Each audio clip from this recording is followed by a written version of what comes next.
Welcome back to Anime Fight Club, everyone. My name is Grim. Today we're checking out Baki Dou Part 1, or Musashi Dou. We're continuing the fight between Musashi and Motobe. We're going to do chapters 129 through 131. Chapter 129 entitled Choice. So how do you want me to cut you? Vertically, horizontally, diagonally perhaps? It's your choice to die. So choose the best one. Slaps his fist on his hand as an old man. Musashi's trying to be a smart ass. Motobe came right back. Like, you're not finna outdo me. I did not expect that. If you wanted a long life, you should have lived somewhere hidden and far away. But as his skin changes, he gets all serious. Why did you come here then? Motobe shrugs off those words. In the middle of the Edo period, there was a scripture for samurai called hiding in the leaves. One passage of this scripture says, "The path of the warrior is to find a way to death. However, the path of the warrior has changed." Nowadays, it's different. We do not give our lives to the rulers anymore. Rather, we use our lives to protect ourselves and also the lives of people around us. So Motobe reaches behind him, pulls out this baton. He extends it and it looks as though there's a blade on the end of it. To return from the battlefield alive, so it has a blade on the end, is what makes our paths different. He's got a spear. Wow, a spear. A spear, huh? Are you seriously going to use a spear against me, Izo? From 1 to 100 points in the fighting scale, your sword may score 500 and up, and that's on a scale of 1 to 100, while my spear may only score 75 at best.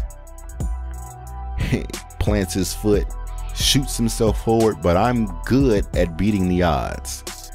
So he has his spear in his left hand. He's preparing it in a manner that's different from this, judging by the grip on his hand. Musashi calmly thinks to himself, "Stupid man, you won't score even 50 with that." So Motobe strikes his spear. Musashi dodges and cuts the end of it.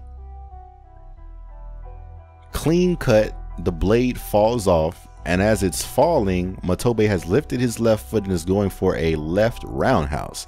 But in the brief second while he's still deciding his next move, the unexpected attack happens. So I'm starting to see how Motobe is able to fight this man. First of all, Musashi's so arrogant in his skills and style that he doesn't expect to come across anything he doesn't already know.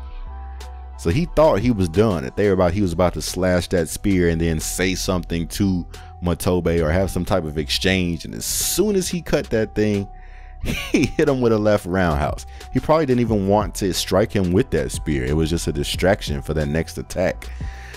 That truly was an amazing blow. That wasn't a stab nor a strike. Everything was just a setup. As he's saying that, he's putting on these brass knuckles, these pointed brass knuckles, to fully land this single blow. Oh my goodness. He says, "With all my might." He cracks Musashi in the face, the left side of his face, that same open wound, with brass knuckles that have like points on the end, almost pyramids at the end. He cracks this man. If he tries to act like he didn't take damage from that, man, So Musashi's head goes flying up. He's woozy. He's lost consciousness, I believe. That was the only thing I needed to do to beat you. Cracks this dude. Musashi falls to his knees, still holding his blade, but he's fallen to the ground. Compared to combat wrestling in the Sengoku Warring States period, our strikes are much more developed. After getting hit, you can't see, hear, or even think clearly. Your senses are sinking in mud and you'll wake up too late. Wow, and after finishing you with this, you won't wake up ever again. Motobe believes Musashi is laying there unconscious from such a strike. But you gotta remember, he's taken that half a second punch, the reflex punch from Baki, which knocked him unconscious. So surely he has some experience with these punches. But either way, Musashi was not unconscious as Motobe goes to walk up to him with this short knife in his left hand. Musashi swings his sword, cutting that blade. Their strikes are still far more superior than ours. Ouch, my head is still spinning. Goodness. So even with that slight concussion, he still managed to swing that sword quick enough to stop Motobe in his tracks. Motobe has been cut across the abdomen. His blade is broken. Chapter 130, Slashed. Wow, so this is just that same strike from a different perspective. Motobe's blade has been cut. It's falling to the ground. It looks as though blood is spewing from his abdomen. And all of the warriors are looking on with intent, excitement, nervousness. Musashi's bleeding from the left side of his face. Everyone's looking. They must have looked at Motobe, then followed suit by looking at Musashi. He's been slashed. Motobe looks shocked as we see blood start to come out of his abdomen. Musashi taps the left side of his face. You cut me pretty deep here, but instead of badly hurting me, you gave me quite the encouragement. Even without using that iron fist, if you went with just bare knuckles instead, it would have been enough to send your opponent to sleep for a while.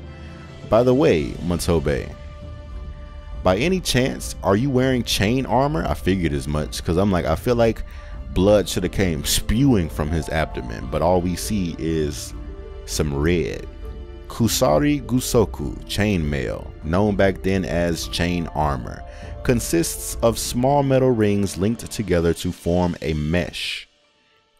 This armor will protect your upper body from someone's edged weapon attack. The historical play called Chishin Gura tells the story of a raid of 47 Ronin. All of the 47 warriors were wearing a chain armor. In December 14th at midnight of the Genroku period, year 15, year 1703, the warriors raided the mansion of Kira, their sworn mortal enemy. It was a fierce battle. However, even though they were bruised and there were minor injuries all over, none of the 47 Ronin died. But still, that's why he wasn't sliced in half then? Because he was wearing chain armor?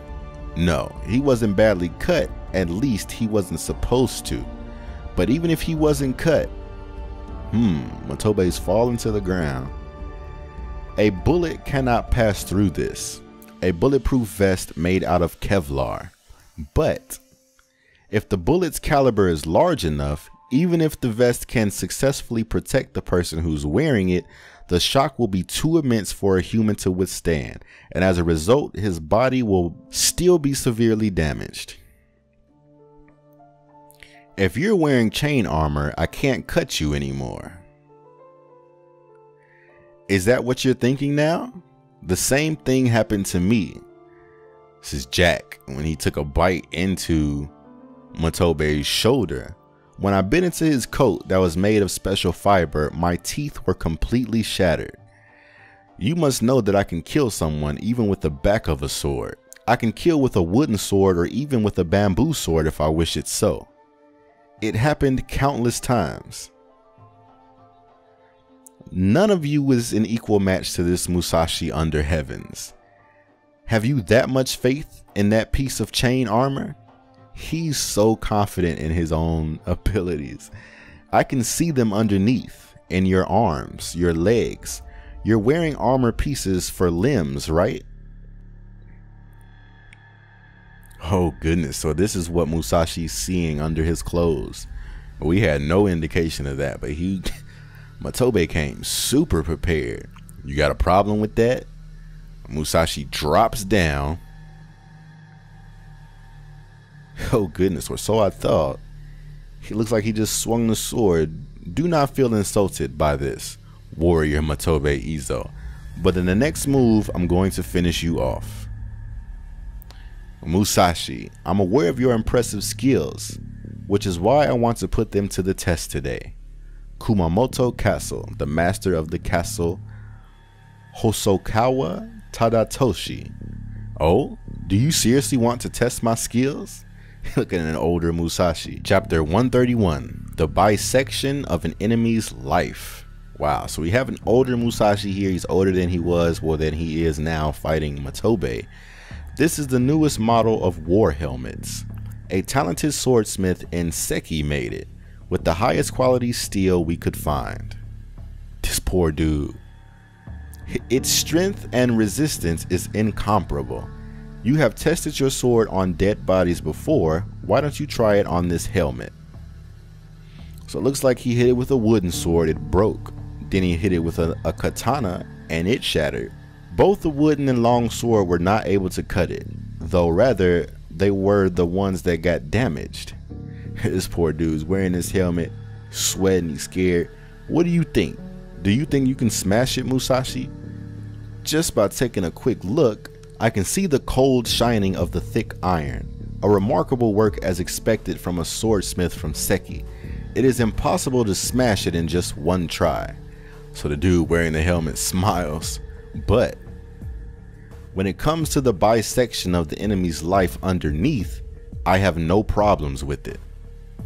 Well then, this poor dude, he got super scared. Wait, what? Look at him. Please go easy on me, sir. If you have that much faith in that helmet, are you going to tell that to your enemies on the battlefield? Wow, Musashi throws this strike. It rocks the dude wearing the helmet. This poor dude, and this was supposed to be a demonstration. Like, did you, like he was a, like you didn't have to kill him? Musashi cracked through this iron helmet, cutting into this poor man's head. Blood starts to spurt up as it rains down his body, and he falls forward, smacking the ground. Everyone looks at him super surprised. Musashi prepares to sheath his sword. He says, I should have probably used the back of my sword. Less stress on the edge, with the same result. Wow.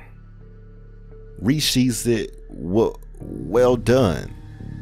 Man, but you, alright, first of all, alright, so looking at this image, we can really tell what happened. I mean, the force managed to crack this, but he hit it so hard, he embedded this helmet into this man's body.